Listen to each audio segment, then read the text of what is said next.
sudah terjadi kebakaran.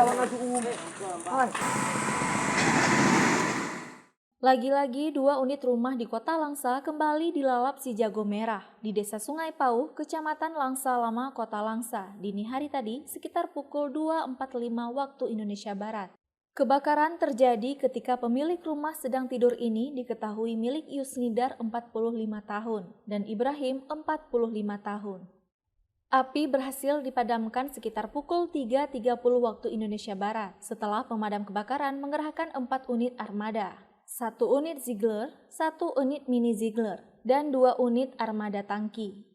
Sekretaris BPBD Kota Langsa Riza Pati mengatakan, sekira pukul 2.45 waktu Indonesia Barat, petugas mendapat laporan dan langsung mengerahkan ke lokasi kejadian. Didapati satu rumah dalam kondisi kosong.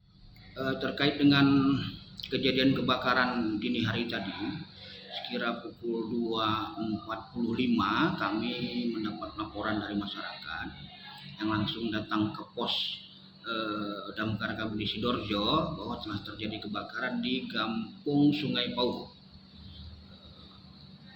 Berupa kejadian kebakaran 2 unit rumah yang atas nama Yusnidar dan Ibrahim.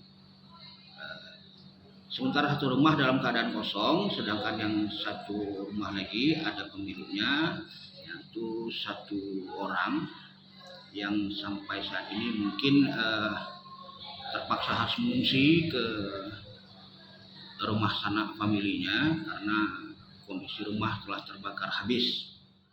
Belum diketahui pasti penyebab kebakaran ini dan tidak ada korban jiwa dalam peristiwa ini. Dari Langsa, Seli Novita melaporkan untuk Puja TV Aceh.